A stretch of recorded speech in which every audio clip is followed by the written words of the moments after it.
Di dalam ceritanya, si makhluk astral yang ketika itu ditemui oleh Bang Denny itu menjadi korban atau tumbal dari sesuatu yang diduga milik sekelompok elit global.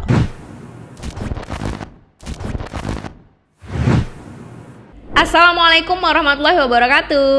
Halo sahabat Gibah di luar sana, selamat pagi, siang, malam. Gimana kabarnya? Alhamdulillah sehat kan? Ya, semoga kalian dalam keadaan sehat dan selalu dalam lindungan Allah Subhanahu wa taala.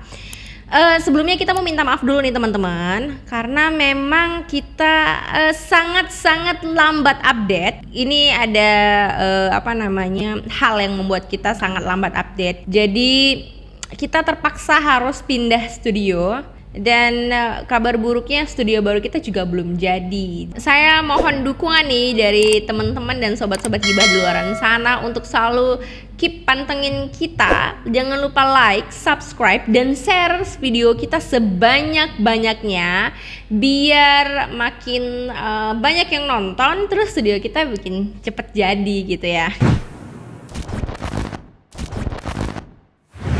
Well, sebelum mulai gue juga mau ngucapin duka yang mendalam atas apa yang terjadi di dunia kita saat ini, keadaan saudara-saudara sesama muslim kita di Palestina. Dalam kesempatan ini gue juga mau nyampaikan bahwa gue sangat mendukung Palestina. Ya, semoga teman-teman dan sahabat Gibah di luar sana juga sama gue mendukung. Dan semoga seluruh teman-teman sahabat-sahabat kita di Palestina selalu dalam lindungan Allah Subhanahu wa taala. Oke, hari ini kita bakal ngebahas apa sih? Ya, seperti request dari sobat-sobat Gibah di luar sana, ada yang bilang, "Kak, ayo dong bawain cerita tentang Illuminati. Kak, bawain cerita tentang Freemason dong, tentang satanisme." Oke, kita bakal ngebahas tentang hal yang kalian minta. Today, kita bakal ngebahas tentang Freemason, Illuminati, dan satanisme dalam kartun Nickelodeon.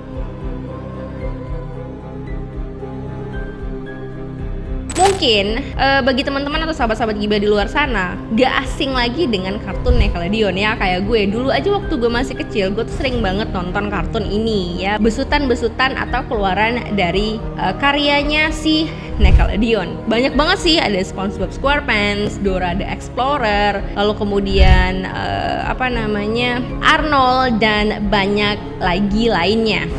Kartun-kartun ini tuh cukup menjadi favorit sih ya di zaman gue waktu gue masih ya SD lah, dan gue masih inget nonton kartun ini sampai adik-adik gue juga sempet nonton. Nah, waktu gue SMP juga gue sempet masih nonton Dora, meskipun agak nyebelin ya. Oke, kita langsung aja masuk ke materinya Nickelodeon. Oke.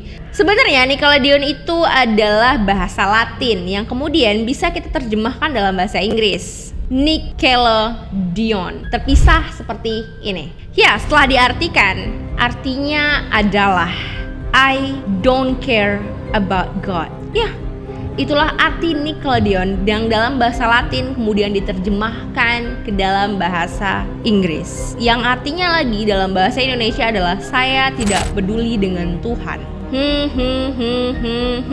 Dari awal kata-kata Nickelodeon itu sendiri yang diartikan dalam bahasa Inggris tadi itu sebenarnya udah kayak menunjukkan bahwa Nickelodeon ini ada sesuatu yang aneh gitu. Dia bikin brand, dia bikin satu perusahaan perfilman yang judulnya Nickelodeon, tapi jika diartikan adalah artinya tidak peduli dengan Tuhan gitu. Agak aneh sih ya. Tapi kita kupas lebih dalam, sebenarnya Nickelodeon itu apa? Siapa pemiliknya? Dan benarkah Nickelodeon ini menyebarkan paham-paham satanisme, Freemason, atau Illuminati? Oke, yang pertama gue mau dengerin ke lu soundtrack Nickelodeon di pembukaan setiap film-film kartunnya. Yang ini. Nick Nickelodeon.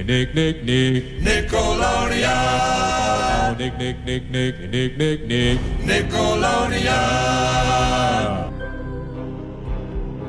Nah, udah denger kan? Penyebutan Nickelodeon itu jelas banget tidak menggunakan huruf N pada akhir penyebutannya, di mana ini menegaskan arti dari I don't care about God. Jadi N-nya itu dihilangkan. di penyebutan biar benar-benar menunjukkan arti jika ditranslate ke bahasa Inggris adalah I don't care about God.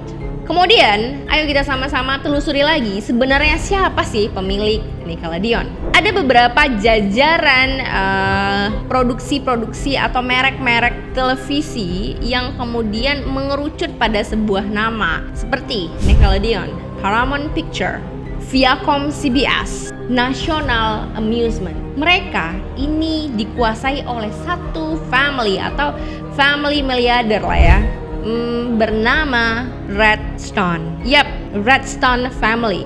Atau jika diartikan ke dalam bahasa Indonesia, Redstone itu berarti batu merah. Nah, for your information, buat kalian yang belum tahu tentang Redstone Family ini, gue jelasin sedikit ya, biar nyambung bagaimana Nickelodeon ini kemudian dicap atau diduga menyebarkan paham-paham satanisme, Illuminati, dan Freemason. Family business si Redstone ini dimulai dari Michael Redstone. Beliau memulai usahanya atau memulai company-nya dari sebuah perusahaan pertunjukan yang kemudian berkembang menjadi banyak anak-anak perusahaan pertunjukan. Seperti kebanyakan bisnis family, akhirnya perusahaan-perusahaan yang dikembangkan oleh Michael Redstone ini kemudian jatuh kepada anaknya yang bernama Summer Redstone. Dan semenjak kepemimpinan Summer Redstone, perusahaan keluarga ini semakin berkembang. Hingga tahun 2016, tepat di usianya yang 92 tahun, Summer Redstone kemudian mengundurkan diri. Namun yang namanya family ya, bisnis family, pasti akan digantikan dengan penerus-penerusnya. Ya, akhirnya setelah beliau mengundurkan diri, digantikan dengan anaknya, seorang wanita yang ya menurut beberapa majalah adalah wanita yang hebat, yaitu Shari Redstone. Kalau kalian penasaran bagaimana silsilah keluarganya, ini gue tampilin foto silsilah keluarga dari si family Redstone itu sendiri. Nah, gak cukup dari 4 perusahaan yang gue sebutin tadi. Ada Nickelodeon, Paramount Picture, National Amusement, Viacom CBS. Mereka juga punya banyak dan menguasai berbagai perusahaan di bidang pertunjukan. Penasaran kan apa aja? Ini gue tunjukin perusahaan apa aja yang mereka kuasai atau saham terbesarnya adalah milik mereka.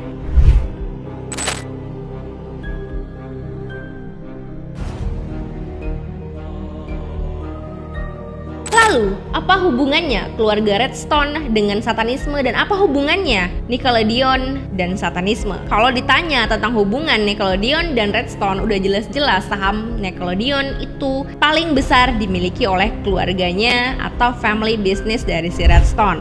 Tapi, apa hubungannya mereka dengan satanisme? Mari kita kupas lebih dalam. So, teman-teman, gue ini adalah salah satu yang termasuk pecinta juga dalam podcast-podcast yang berbau horor, mistis, dan lain-lain sebagainya ya. Jadi secara nggak sengaja nih, waktu itu gue lagi nonton salah satu podcastnya Jejak Backpacker ya. Lo pada pasti tau lah podcast ini udah cukup ternama dan terkenal. Dan waktu itu Jejak Backpacker ini mendatangkan salah satu narasumber yang membahas tentang elit global. Lalu Redstone ini menjadi highlight dalam cerita si narasumber di channel Jejak Backpacker. Jadi ini gua rangkum aja cerita dari channelnya Jejak Backpacker. Kalau misalnya lu pengen tahu cerita lengkapnya dan masih penasaran nanti, lu boleh langsung kunjungi channel Jejak Backpacker. Lalu kemudian lu bisa cari, scroll aja ke bawah, ada video tentang elit global. Atau nggak perlu susah-susah, kita bakal kasih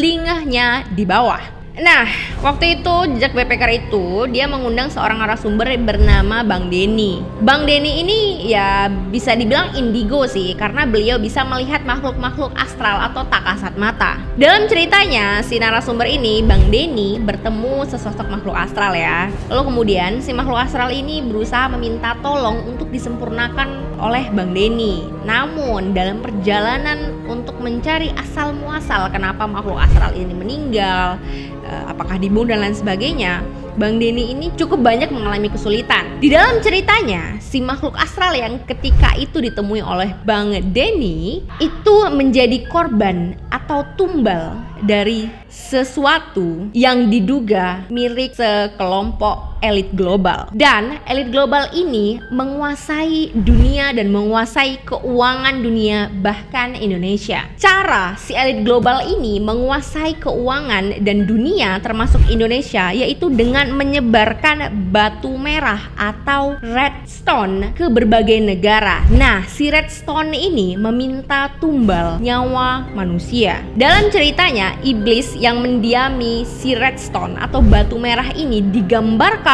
oleh Bang Denny itu merupakan sosok iblis bertubuh manusia namun berkepala kambing. Yap, kepala kambing ini merupakan simbol-simbol dari para pelaku atau kelompok-kelompok satanisme, Freemason, dan Illuminati. Sekali lagi, bagi Sobat Gibah yang masih penasaran dengan cerita lengkapnya Bang Denny ini, langsung aja kunjungi channel Jejak Backpacker yang linknya udah kita taruh di bawah. Jangan lupa ya, tetap share videonya kita, like, subscribe, dan komen yang banyak biar YouTube kita semakin berkembang dan makin banyak yang gibah positif. Jadi, gimana menurut kalian? Dari perkenalan si redstone ini, apakah benar redstone yang dimaksud dalam narasumbernya Jejak Backpacker itu adalah redstone yang sama seperti Redstone Family, si pemilik saham terbesar Nickelodeon? Apakah benar redstone ini memang sengaja menyebarkan paham satanisme atau ini hanyalah trik dagang semata? Komen di bawah ya. So, untuk bukti selanjutnya, gue juga bakal nunjukin beberapa video potongan-potongan dari serial-serial Nickelodeon yang membuktikan bahwa mereka benar-benar menyebarkan paham satanisme. Nah, ini dia cuplikannya. Yang pertama, kartun keluaran Nickelodeon yang berjudul SpongeBob SquarePants. Siapa sih yang gak kenal SpongeBob SquarePants? Gue aja yang udah setua ini masih termasuk yang jadi peminat untuk serial-serial kartun SpongeBob SquarePants. Ada salah satu serial di dalam SpongeBob SquarePants yang memperlihatkan ketika itu Squidward datang mengunjungi sebuah klub atau perkumpulan rahasia di dalam sebuah gedung. Dan gedung yang ia kunjungi itu berbentuk segitiga dengan simbol mata satu. Simbol segitiga dan mata satu ini memang paling sering keluar dan paling sering dikampanyekan bagi mereka klub-klub atau kelompok-kelompok yang memang berpaham Illuminati atau satanisme. Tidak cuma itu, ketika Squidward ingin masuk ke dalam gedung tersebut, di pintu dan di dinding gedung itu juga banyak banget ornamen-ornamen yang terlihat seperti mata satu. Anggota dalam perkumpulan tersebut juga menggunakan topi yang bergambarkan mata satu. Menurut gue sih ini bukan sesuatu yang kebetulan, tapi sengaja, karena dalam satu scene mereka menampilkan simbol-simbol mata satu dan segitiga secara terus menerus. Langsung aja berikut videonya. Ini benar-benar konyol.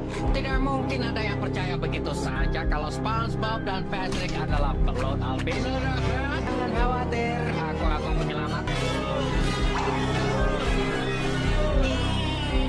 Gak cukup cuman sekali, ternyata ada beberapa serial SpongeBob juga yang menunjukkan simbol Illuminati. Contohnya kayak video yang satu ini.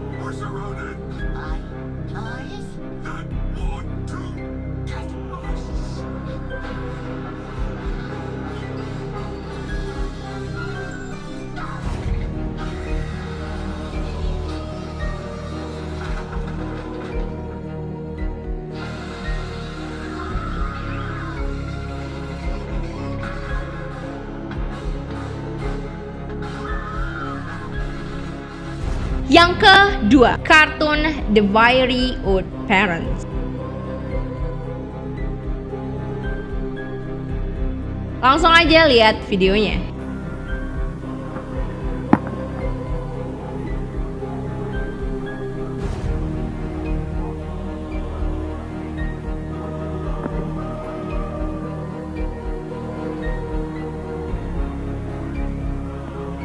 Gimana? Jelas banget kan kalau itu merupakan simbol mata satu dan segitiga terbalik. Ini selalu dikaitkan dengan pesan-pesan Illuminati dan satanisme. Kartun selanjutnya atau kartun yang ketiga yaitu serial kartun Arnold.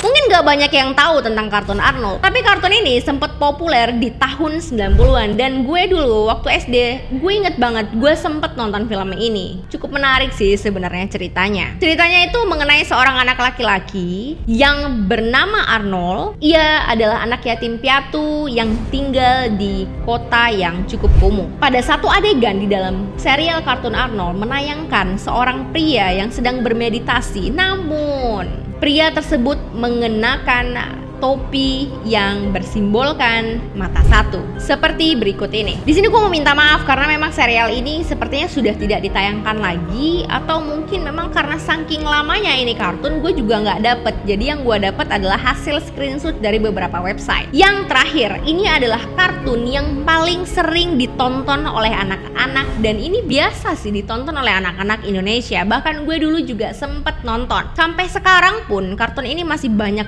banget di YouTube, yaitu Dora the Explorer.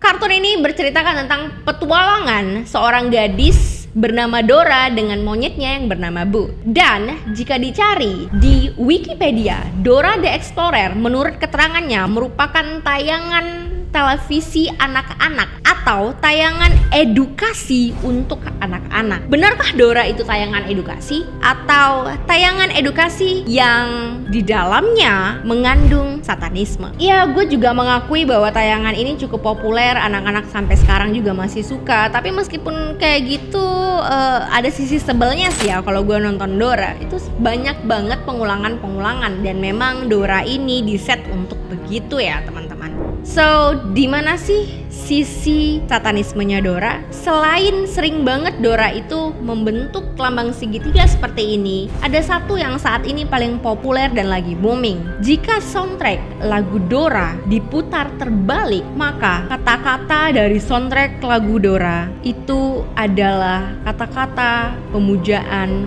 untuk setan.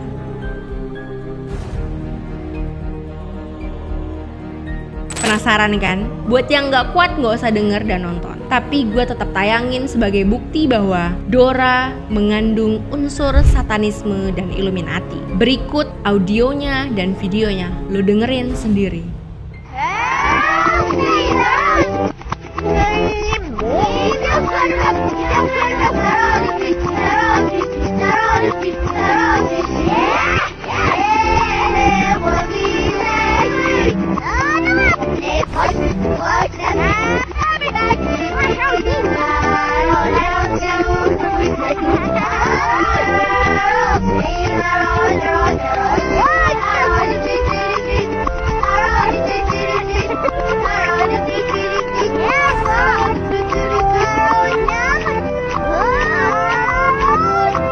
Nah, kira-kira gimana menurut kalian? Benerkah Nickelodeon ini merupakan produser film atau pencipta-pencipta film anak-anak yang memang tujuan utamanya adalah menyebar paham-paham satanisme, Freemason, atau Illuminati? Komen di bawah ya. Lalu bagaimana dengan keluarga Redstone? Mereka menguasai banyak sekali media, pertelevisian, beberapa acara, mulai dari acara anak-anak, remaja, musik, hingga berita-berita. Jika memang mereka itu terlibat dalam Illuminati, wallahualam, kita nggak pernah tahu. Tapi yang kita perlu lakukan adalah memperkuat dan mempertebal iman kita kepada Tuhan kita, agar paham satanisme, Illuminati, Freemason, dan lain sebagainya yang memang kurang baik itu tidak masuk ke kehidupan kita. Dan ada baiknya juga setelah kalian mengetahui hal ini, mungkin kita agak dikurang-kurangin nonton televisi.